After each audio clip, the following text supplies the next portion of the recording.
This is not sun kissed, this is sun raped.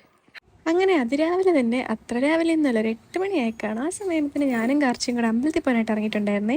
ഞങ്ങളങ്ങനെ അമ്പലത്തിൽ പോകുന്ന വഴിയൊക്കെ ഒന്ന് കാണിച്ചു തരാം. നല്ല രസമാണ്. കറക്റ്റ് ഒരു അഡ്വഞ്ചർ ട്രിപ്പ് ചെയ്ത് പോകുന്ന പോലൊന്നുമല്ല. എന്നാലും ഇവിടുത്തെ വയലും പ്രകൃതി ഭംഗിയും പക്ഷികളുടെയൊക്കെ സൗണ്ടൊക്കെ കേട്ട് പോകുമ്പോൾ നല്ല രസമാണ് കേട്ടോ. ഇവിടെ ഇപ്പോൾ കറക്റ്റ് വേനൽ സമയമായതുകൊണ്ട് വയലൊക്കെ നല്ല കരിഞ്ഞു നിൽപ്പുണ്ട്. എന്നാലും കുഴപ്പമില്ല, വേനലില്ലാത്തപ്പോൾ ഞാൻ കാണിച്ചു തരാം കേട്ടോ. പോകുന്ന വഴി ഇതുപോലെ കുറേ പൂവും കായും തോടും കാടും ഇല്ലാത്ത ഒന്നുമില്ല. അതുകൊണ്ട് തന്നെ ഞങ്ങൾക്ക് അമ്പലത്തിൽ പോകുന്ന പറഞ്ഞാൽ അത്രയ്ക്ക് ഇഷ്ടം. നല്ല രസം കേട്ടോ. അങ്ങനെ അതേ പോകുന്ന വഴി ഒരു മരമൊക്കെ ഇവിടെ കിടപ്പുണ്ടായിരുന്നു. സാഹസികമായ ഇതിന് മണ്ടേ കൂടി ഞാൻ കയറാൻ നോക്കിയപ്പോൾ ഫോണും പിടിച്ചോണ്ട് ഒന്ന് വീഴാൻ പോയി. എന്താ ഭാഗ്യത്തിന് ഞാനും വീട്ടിൽ എൻ്റെ ഫോണും പോയില്ല. അങ്ങനെ നമുക്ക് കുറേ കൊക്കുകൾ, ശരിക്കും പറഞ്ഞാൽ വല്ലപ്പോഴുമാണ് രാവിലെ എണീക്കുന്നെങ്കിൽ രാവിലെ എണീറ്റ് അമ്പലത്തിൽ പോകുമ്പോൾ ഇതൊക്കെ കാണുന്നത് നല്ല രസമാണ് കേട്ടോ. ഈ വഴിയൊക്കെ കണ്ടുപോകാൻ നല്ല രസമാണ്.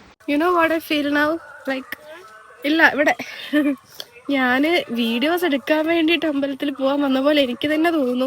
പക്ഷെ എനിക്കിതൊക്കെ കാണുമ്പോൾ എടുക്കാതിരിക്കാൻ പറ്റുന്നില്ല. അങ്ങനെ ഞങ്ങൾ ഓൾമോസ്റ്റ് എത്താറായിട്ടോ. ഇനി കുറച്ചും കൂടെ നടന്നു കഴിഞ്ഞാൽ നമ്മളുടെ അമ്പലത്തിലേക്ക് എത്തും, അതായത് നമ്മളുടെ യഥാർത്ഥ ഡെസ്റ്റിനേഷനിലേക്ക്. അങ്ങനെ നടന്ന് ഡോറയുടെ പ്രയാണം പോലെയാണ്. പല പല വഴികൾ താണ്ടി, പല പല ഒബ്സ്റ്റക്കിൾസും താണ്ടി ഞങ്ങൾ അവസാനം ആ കാണുന്ന പാലം കയറിപ്പോൾ ഞങ്ങളുടെ അമ്പലത്തിൽ. അങ്ങനെ ഞങ്ങൾ രണ്ടുപേരും തൊഴുതിട്ടൊക്കെ ഇറങ്ങിട്ടോ. ഇതാണ് അമ്പലം. നിങ്ങൾക്ക് അമ്പലം അറിയോ? അങ്ങനെ ഞങ്ങൾ ഇവിടെ നിന്ന് തിരിച്ച് പൊക്കോണ്ടിരിക്കുക കേട്ടോ. പോകുന്ന വഴിതേ നോക്ക് കുറേ വള്ളികളൊക്കെ തോന്നി കിടപ്പുണ്ട്. നല്ല രസം ഈ സ്ഥലമൊക്കെ കാണും. അങ്ങനെ പോകുന്ന വഴിതേ നോക്കൊരു കാളയും കൊക്കും. എന്താണെന്നറിയില്ല, എവിടെ കാളയുണ്ട് അവിടെ കൊക്കുണ്ട്. അതിൻ്റെ റീസൺ നിങ്ങൾക്ക് ആർക്കെങ്കിലും അറിയാം? സൂര്യൻ വല്ലാണ്ട് അങ്ങ് ചുംബിക്കുന്നു. Yeah. This is not sun kissed, this is sun raped. അപ്പം അങ്ങനെ ബൈ.